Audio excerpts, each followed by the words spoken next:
मानवता मिल प्रशिक्षण केंद्र बैरिया गोलंबर मुजफ्फरपुर बिहार। हमने अपना यहाँ दोनों मोबाइल नंबर स्पष्ट रूप से लिखा। मेरे दोनों YouTube channel 1 Shashi Bhushan Kumar, channel 2 Amin course and all competitive exam में एक बार पुनः हम आपका क्रांतिकारी हार्दिक अभिनंदन करते हैं। आज का क्लास काफ़ी इम्पोर्टेंट आप लोगों के लिए है। वह है कागजात से रिलेटेड, ज़मीन संबंधी जो डॉक्यूमेंट आपके पास होते हैं वो एक इम्पोर्टेंट डॉक्यूमेंट है, उसमें है एरिया स्लिप। उस एरिया स्लिप पर आज चर्चा करेंगे। पिछले क्लास में हमने रिविजनल सर्वे के खतियान से संबंधित चर्चा की, बताया, और उसके बाद पर्चा से रिलेटेड जो एक डॉक्यूमेंट है पर्चा, उससे रिलेटेड क्लास लिया। आज का क्लास एरिया स्लिप से रिलेटेड है और इसमें हम बताएंगे कि एरिया स्लिप भी एक डॉक्यूमेंट है और यह डॉक्यूमेंट आपको सर्वे के समय ही आपको मिलता है। तो सर्वे हमने बताया कि सर्वे जब हो जाता है तो उस आपको जो डॉक्यूमेंट दिया जाता है उसमें एक डॉक्यूमेंट होता है मैप, दूसरा होता है खतियान, तीसरा होता है पर्चा और चौथा होता है एरिया स्लिप। ये चार डॉक्यूमेंट, चार टाइप के डॉक्यूमेंट आपको दिए जाते हैं। तो चारों टाइप के डॉक्यूमेंट दिए जाते हैं, जिसका एक टाइप वही रैयती रकबा स्लिप, रैयत से एरिया स्लिप उसको कहते हैं। और क्यों इसको हम बता रहे हैं, इसकी आवश्यकता क्या है। अगर आपके पास खतियान है तो खतियान काफ़ी इम्पोर्टेंट है, उससे काम आपका चल जाता है। लेकिन ये सब डॉक्यूमेंट भी अपने आप में कुछ मीनिंग रखता है। जैसे कंपटीशन देने वाले छात्र हो तो एक सवाल यहाँ से एरिया स्लिप में खास करके उन लोगों के लिए ज़्यादातर सोचा कि नहीं एरिया स्लिप पढ़ना जरूरी है। एक है जमीन संबंधी एक ऐसा डॉक्यूमेंट जिसमें रकबा धूर कट्ठा बीघा में दर्ज होता है। सवाल आपसे पूछा जाता है कि जमीन संबंधी वैसा कागजात जिसमें एकड़ डिसमिल के अलावे धूर कट्ठा बीघा भी दर्ज होता है, वह कौन सा डॉक्यूमेंट। तो उस डॉक्यूमेंट का नाम आप एरिया स्लिप या एरिया स्लिप या रैयती रकबा स्लिप कुछ भी कह सकते हो, अंग्रेजी में कहो, हिंदी में कहो, जो भी कहना है। तो चलिए हम देख लेते हैं रैयती रकबा स्लिप का जो प्रोफॉर्मा है उसमें क्या क्या दर्ज रहता है। तो शुरू करते हैं, टॉपिक लिख लेते हैं पहले।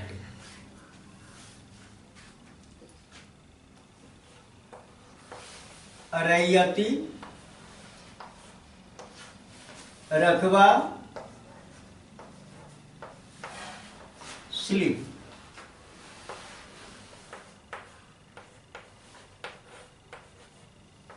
रैयती रकबा स्लिप अंग्रेजी में उसको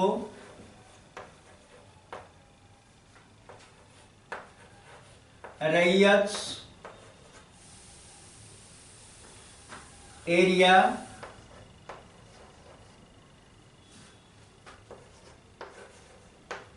स्लिप कहते हैं। यहां पर आपको देखना है कि इसका पेज 1, 2 पेज इसमें होते हैं। अब पेज 1 में क्या क्या दर्ज होता है मैं उसकी चर्चा करता हूं। पेज 1 में पहले नाम मौजा, नाम मौजा मतलब आपके गांव का नाम दर्ज होगा। उसके बाद लिखा रहता है नंबर। अब नंबर लिखा रहता है तो इस नंबर में आप समझ लो कि ये नंबर थाना नंबर है, ओनली नंबर लिखा रहता है। जो लिखा रहता है वही लिख रहे हैं यहाँ नंबर। उसके बाद रहता है अंचल, उसके बाद थाना, थाना का मतलब राजस्व थाना से, और इसके बाद जिला,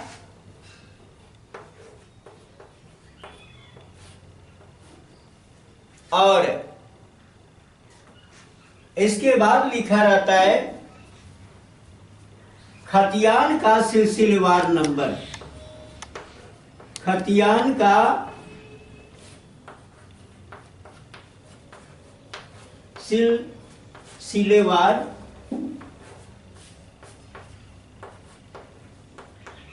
नंबर, और लास्ट में खतियान का सिलसिलेवार नंबर का मतलब होता है,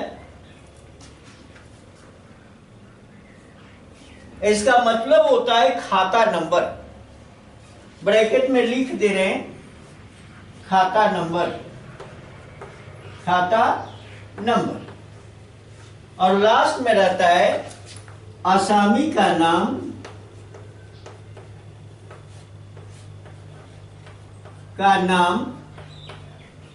पिता, उसके पिता का नाम, और जात, मतलब कौन सी जाति है उसका उस जाति का विवरण, और उसके बाद जात व शकुनत, एक शब्द आया है शकुनत। ये शकुनत शब्द का मतलब होता है निवास स्थान, ब्रैकेट में लिख देते हैं निवास स्थान, निवास स्थान। अब यहां पर पूरा का पूरा आपका पता, अब पूरा विवरण लिखा रहता है रैयत एरिया स्लिप में, पूरा विवरण दिया रहता है। ये पेज 1 की बात अभी कर रहे हैं। इसके बाद पेज 2 आता है। पेज 1 में इतना ही रहता है, पूरा विवरण, आपके जमीन का खाता नंबर आ गया, लेकिन इस पेज में खेसरा नंबर नहीं रहता है। ये मूल पेज है, पहला पेज है, इसमें जो लिखा रहता है उसको हमने लिख दिया। हाँ, एक चीज और छूट रहा है यहां, उसको आप जानिए, एक तौजी नंबर भी इसी में रहता है, तौजी नंबर, तौजी नंबर रहता है। तौजी नंबर का मतलब होता है टोला नंबर। अब यहां पर वो रहता है, दर्ज रहता है। तो इतना विवरण रैयती रकबा स्लिप या रैयत से एरिया स्लिप में दर्ज रहता है। और पेज नंबर 2 की अब बात करेंगे। पेज नंबर 1 बता दिया, चलिए अगर नोट करना है तो आप नोट कर लो इसको, और पेज नंबर 2 पर चर्चा करें। चलिए इसको मिटा देते हैं।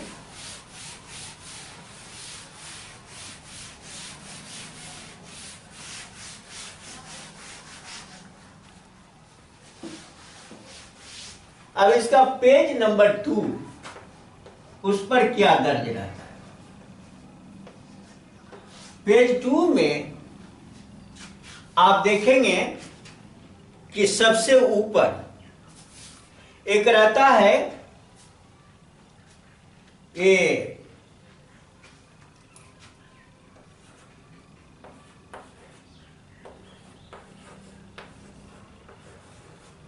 शेड्यूल 1 और फॉर्म नंबर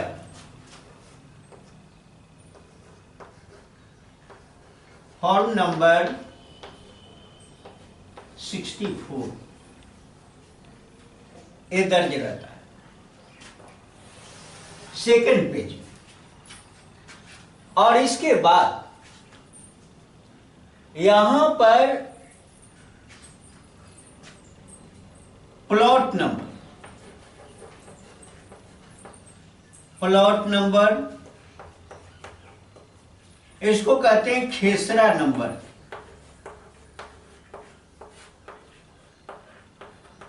एक कॉलम इसका बना रहता है, दूसरा कॉलम इसमें रहता है रकबा।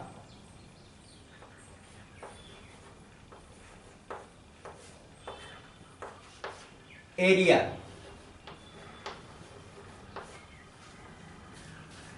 अब इस रकबा में ये 5 कॉलम बने होते हैं। 5 रकबा में 5 कॉलम बने होते हैं। इसको मैं बना देता हूं।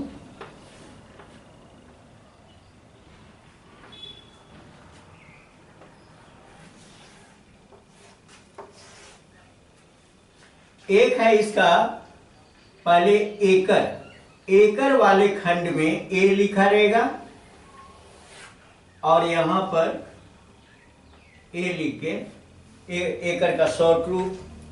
यहां लिखा रहेगा डी, इसमें डिसमिल शॉर्ट रूप। उसके बाद लिखा रहेगा बी, इसको बीघा कहें, बीघा। और इसके बाद लिखा रहता है कि इसको कट्ठा कहिए। और इसके बाद लिखा रहता है धूर, DH। सबका शॉर्ट रूप रहता है और धूर पूरा लिखा रहता है। इस तरह से रकबा में एक कॉलम दिए गए होते। नाम प्रसिद्ध है इसके लिए, रकबा के लिए। रकबा का आपको स्लिप दिया जा रहा है, एरिया का स्लिप दिया जा रहा है। तो इसलिए इसका नाम है एरिया स्लिप। इसमें रकबा की ही प्रधानता है, इसमें एरिया की ही प्रधानता है, इसमें क्षेत्रफल की ही प्रधानता है। इसलिए सारे यूनिट का जिक्र इसमें होता है। सारे यूनिट का कॉलम बना रहता है। एरिया के जो यूनिट होते हैं उसका कॉलम बना रहता है।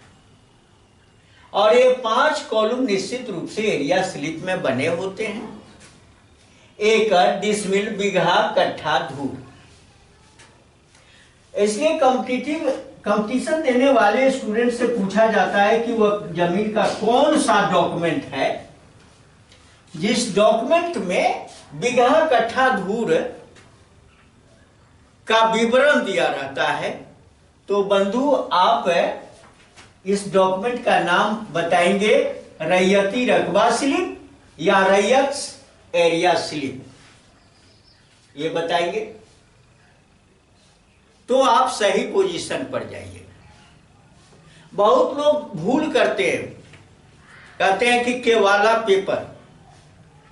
अरे केवाला पेपर आप लिखवाते हो, उसमें धूर, कट्ठा, बीघा आप लिखवाते हो। ये गवर्नमेंट का प्रोफॉर्मा, ये गवर्नमेंट के कर्मचारी लिख के आपको दिए। लेकिन एक बात ध्यान देना है, यहां बीघा, कट्ठा, धूर वाला कॉलम को खाली छोड़ दिया गया, इसको भरा नहीं गया, इसको भरा गया। जैसे मैं एक खेसरा नंबर ले लेता हूं। यहां पर लिखा हो 1372। 1372 हिंदी में लिखा हुआ है। एक खेसरा नंबर है जो 12 डिसमिल है, तो यहां लिख दिया 12 और यहां एकड़ के सामने 0 लिख दिया। एकड़ तो कुछ है नहीं, 0 हो गया। अब बस इतना करके छोड़ दिया, बीघा, कट्ठा, धूर नहीं लिखा। फिर कहिएगा कि इस कॉलम को क्यों छोड़ा। मान लिया कि इस फॉर्म को भरने वाले जो कर्मचारी रहे हों, अब बीघा, कट्ठा, धूर, पहले यहां से आ जाओ धूर से। धूर तो लगी पर डिपेंड करता है और हर जगह का लगी अलग अलग है, तो बेचारा उस हिसाब से लिखेगा। ये डिसमिल के हिसाब से अगर चेंज करेगा, इस धूर में जाएगा तो कहीं अगर 4 हाथ की लगी है तो उस कंडीशन में ये 12 डिसमिल है तो 144 धूर, माने 1 डिसमिल में लगभग 12 धूर होता है 4 हाथ की लगी। तो 12 बरहा 144 धूर और जब कट्ठा में आएगा तो 20 सते 140, 7 कट्ठा 4 धूर, तो 7 कट्ठा 4 धूर। लेकिन वही अगर 6.5 हाथ की लगी से आएगा, वही अगर 7.5 से आएगा, वही 9.5 से आएगा, 9 से आएगा, तो फिर डिफरेंट होता जाएगा। हाँ, आप जिस एरिया का, आपका सवाल यहां खड़ा हो सकता है कि जिस एरिया का ये एरिया स्लिप लिखा जा रहा है, जिस क्षेत्र का लिखा जा रहा है, उस गांव के लग्गी का तहकीकात करके तब तो लिखा जा सकता था ना, बिल्कुल। लेकिन कर्मचारी अगर कंसस नहीं है, बस एकड़ डिसमिल लिख दिया, इसको छोड़ दिया ब्लैंक। लेकिन आपसे सवाल तो पूछे जाते हैं कंपटीशन में, आप इसका कॉम्पिटिटिव एग्जाम देते हो तो ये आता है, आपको तो जानना जरूरी है। कर्मचारी को भी एरिया वाइज इसका सॉल्यूशन देना चाहिए, यहाँ फुलफिल करना चाहिए। लेकिन हमने देखा कि एरिया स्लिप जहां जहां जिस किसान को मिला उसमें बीघा कट्ठा धूर का स्थान खाली है। हमें भी मिला हुआ है, खाली देख रहे हैं, और बहुत सारे लोगों का देखा, सब खाली है। लेकिन ये कॉलम दर्ज है, बस 2 से काम निकाला जा रहा है और 3 को यूं ही ब्लैंक छोड़ा जा रहा है। तो ये है रैयती। इस रैयती रकबा स्लिप नाम पड़ा, इस स्लिप इसलिए नाम पड़ा कि इसमें रकबा की प्रधानता है, और जिस चीज की प्रधानता होती है नामकरण भी उसी के हिसाब से उसका दिया जाता है। गुणवत्ता के हिसाब से किसी चीज का नामकरण होता है, तो इसकी गुणवत्ता ज्यादा है रकबा पर फोकस करना। और जब रकबा पर फोकस करना इस पेपर का मेन पर्पस है, मेन उद्देश्य है कि रकबा पर फोकस करना, इसलिए इसका नाम हुआ रैयती रकबा स्लिप। आप समझ गए हो, इसमें ज्यादा कुछ है नहीं, इसलिए विशेष क्या बताया जाए, जो बताना था बारीकी से हमने बताया भी। अब अगर ये वीडियो आपको समझ में आया, ये वीडियो आपके लिए उपयोगी है, लाभप्रद है, आपके ज्ञान में 4 चांद लगा सकता है, आपको ऊंचाई तक ले जा सकता है, तो हमारे वीडियो को लाइक करें, अपने मित्रों के साथ शेयर करें, और चैनल पर नए हो तो अमीन कोर्स के लिए जो ये मेरा दोनों चैनल जो एक दूसरे का पूरक है, दोनों को सब्सक्राइब करें।